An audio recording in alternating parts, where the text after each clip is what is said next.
Aso baru selesai mandi. Di jarinya ada beberapa titik hitam. Dia mencuci tangannya. Sabunnya malah rusak. Kemudian ia mengambil sikat gigi. Sikat itu juga rusak. Apa-apaan? Dia masih menggosok. Tapi titik hitam itu tidak hilang. Aso berpikir sembari berbaring di ranjang. Apakah pada hari itu ia terkena sesuatu? Dan pingsan. Waktu seakan berhenti. Dia melayang di udara. Matanya berubah hijau. Lalu, ia terjatuh. Setelah Aso sadar, seperti tersambar petir. Rambutnya, seperti hidup. Menjadi berdiri. Tidak ada apa-apa, ia panas sendiri. Keesokan harinya bahkan lebih aneh. Si tukang buli merebut tongkatnya.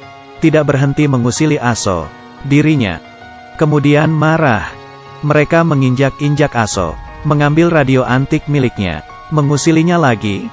Jangan melihatku dengan tatapan itu. Kamu bisa mati. Si tukang buli ingin merusak radio Aso. Tapi diambil oleh seorang wanita. Dia mengalahkan si tukang buli. Mengembalikan barangnya ke Aso. Dia membawa Aso ke suatu tempat. Masih ada orang yang mau melawan. Dia menendangnya. Orang itu kesakitan. Tapi ia masih tidak mau menyerah. Memanggil temannya. Tapi wanita ini dengan mudah mengalahkan mereka berdua. Si pirang menjambak rambut si wanita dari belakang. Dan langsung dihabisi. Dia mengembalikan tongkat Aso. Mengajak Aso pergi. Di jalan, wanita ini juga memiliki titik hitam yang sama di tangannya. Sepertinya ia mengetahui sesuatu. Mereka datang ke sebuah restoran mie. Orang-orang di restoran ini tampak biasa saja. Tapi, mereka semua adalah dukun profesional. Bertugas memburu setan. Mereka semua memiliki kemampuan yang berbeda. Fisik yang kuat, hingga setara 2 atau 3 orang. Dan titik hitam di tangan Aso. Juga pada mereka, berhubungan dengan misi beberapa hari lalu. Tangan ini, memotong zucchini dengan cepat. Memasukkan mie ke dalam panci. Meniriskannya. Menaruhnya ke air dingin. Menumis zucchini. Menumis jamur. Wortel. Mengocok telur. Semua bahan telah siap. Ditaruh di mie. Dan kuah bening dituangkan. Selesai. Tapi sepertinya ada yang salah dengan tangan si koki. Jarinya mengenai pisau. Dengarkan lagi. Ia mengenai tangannya lagi. Si koki ini memiliki usaha restoran mie yang sangat enak. Tapi sesungguhnya, karena fondasi dari si dukun ini, wanita yang kurus dapat dengan mudah membawa 4 keranjang air. Dan saat ini ia merasa ada setan kuat yang muncul. Mereka bertiga mengganti pakaian, tidak peduli soal toko, dan langsung pergi. Mereka menghubungi temannya.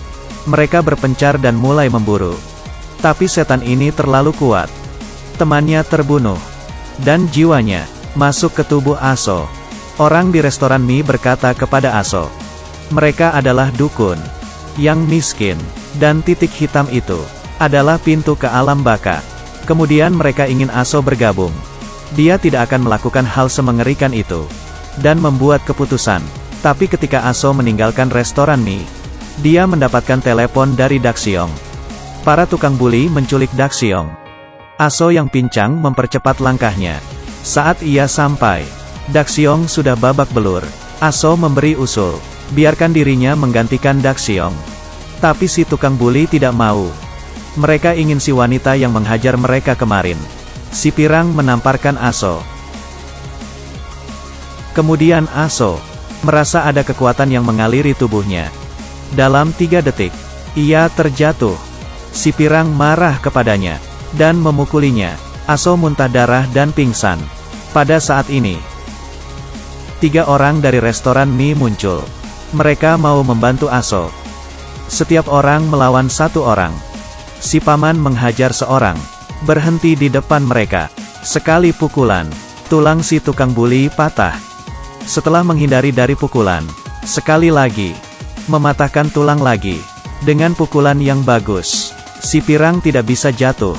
Untuk mengajari mereka. Setelah beberapa saat, Bibi menyembuhkan tulang mereka. Dan menghapus ingatan mereka. Aso tersadar. Dia melihat dirinya kembali ke restoran mie. Kakinya yang pincang sudah sembuh. Yang disembuhkan oleh Bibi juga. Aso dapat berjalan dengan normal. Dia lari keluar restoran mie. Semakin cepat dan semakin cepat. lari di trek. Sampai ia menangis bahagia. Melihat mereka sudah menyiapkan mie. Mata Aso merah. Keesokan harinya, kursi. Ia mengepalkan tangan. Paman sangat tertarik, membawanya pergi memburu setan. Mereka lari di jalan. Lebih cepat daripada bus. Sangat cepat. Mereka sampai di tujuan mereka. Aso menemukan sekantong makanan. Dan seorang anak kecil. Tidak jauh dari lantai. Ada seorang wanita yang membunuh seorang pria dengan bantal. Aso ketakutan. Aso membuka pagar besi. Kali ini, paman datang. Dia menghentikan si wanita. Aso khawatir dengan si anak yang pingsan. Menolongnya dengan pertolongan pertama. Bibi juga datang. Si anak sudah tertolong. Si pria yang terbaring. Ternyata adalah setan. Ia sering memukuli istrinya. Istrinya yang marah, membalasnya. Setannya takluk. Anak kecil itu juga selamat. Mereka semua memuji Aso. Dan mengeluarkan seragam mereka. Esok harinya. Mereka menunggu di tempat yang sudah dijanjikan. Aso pun datang. Sejauh ini, para tim dukun sudah terbentuk. Selanjutnya, ini adalah drama Korea, Uncanny Encounter. Atau dengan nama lain Restoran Mie Sihir. Diadaptasi dari komik Korea berjudul sama.